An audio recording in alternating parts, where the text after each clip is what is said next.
مولانا صاحب، آج اسلاف میں سے کن شخصیت کا تعارف آپ ہمارے سامنے پیش کر رہے ہیں؟ آج ہم ذکر کریں گے حضرت معقل مزنی رضی اللہ تعالیٰ عنہ کا مختصر واقعہ، اور وہ بخاری کتاب الادب کے اندر جو ہے ذکر کیا گیا ہے۔ حضرت معاویہ بن قرہ رضی اللہ تعالیٰ عنہ فرماتے ہیں کہ میں حضرت معقل مزنی رضی اللہ تعالیٰ عنہ کے ساتھ تھا، تو رستے میں نے دیکھا کہ انہوں نے ایک تکلیف دہ چیز اٹھائی اور ہٹا دی رستے سے۔ پھر ہم کچھ اور آگے چلے، مجھے بھی رستے میں ایک چیز نظر آئی جو تکلیف دہ تھی، لوگوں کے لیے رکاوٹ تھی، تو میں دوڑ کر اس کی طرف بڑھا اور میں نے جو ہے اسے رستے سے ہٹا دیا۔ تو حضرت معقل مزنی رضی اللہ تعالیٰ عنہ نے مجھ سے پوچھا کہ اے بھتیجے، تم نے یہ کام کیوں کیا؟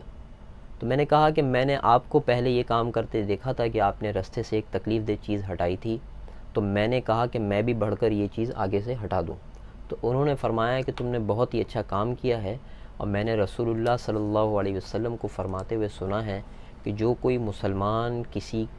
کے راستے سے تکلیف دہ چیز ہٹاتا ہے کسی کے راستے سے، تو اللہ پاک جو ہے اس کے لیے ایک نیکی لکھ دیتا ہے، اور جس کی ایک نیکی بھی قبول ہو گئی تو وہ جو ہے جنت میں چلا جائے گا۔ تو یہ واقعہ اس کا مقصد صرف یہ ہے کہ آج ہمارے ارد گرد ہم دیکھتے ہیں کہ ہم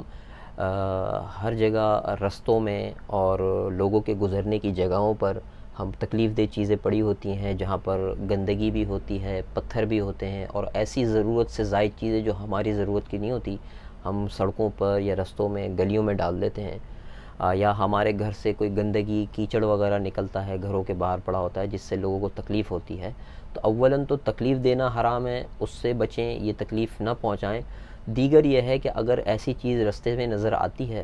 تو اپنی آخرت اور عاقبت کو سدھارنے کے لیے ہم یہ نہ سوچیں کہ کوئی اور ہٹائے گا، ہم خود آگے بڑھ کر، جس طرح کہ حضرت معاویہ بن قرہ رضی اللہ تعالیٰ عنہ فرماتے ہیں کہ میں نے آگے بڑھ کر ہٹا دیا، تو آگے بڑھ کر جو ہے پہلے اس نیکی کو حاصل کرنے کی کوشش کریں کہ شاید جہاں ہمارا اعمال نامہ جھک رہا ہو یہ بھی وزن بڑھانے میں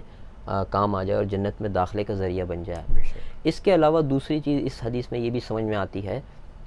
کہ جس طرح جسمانی طور پر اور وجودی طور پر چیزیں رستوں میں اٹکی ہوئی ہوتی ہیں، پریشانی کے باعث ہوتی ہیں، اسی طرح ہم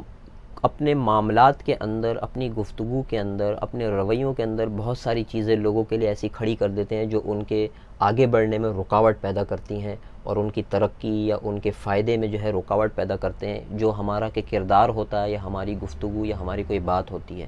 تو وہ بھی کوشش کریں کہ جو ہے یہ رکاوٹیں ہم لوگوں کے لیے نہ پیدا کریں، تاکہ اس کے بدلے میں بھی ہمیں اجر ملے اور ہماری بخشش کا ذریعہ ہو۔ یہی اس سے فائدہ اس واقعے سے ہمیں مختصر طور پر حاصل ہوتا ہے کہ ہم چاہے وجودی طور پر چیزوں کا وجود ہو جو لوگوں کے لیے تکلیف کا باعث ہو، یا پوشیدہ طور پر ہماری کسی گفتگو یا ہماری کسی بات یا رویے سے کوئی رکاوٹ کسی کے لیے پیدا ہو رہی ہو، اس رکاوٹ کو ہم آگے بڑھ کر جلد سے جلد ہٹائیں اور اپنی آخرت اور اپنی جنت میں داخلے کا ذریعہ بنائیں۔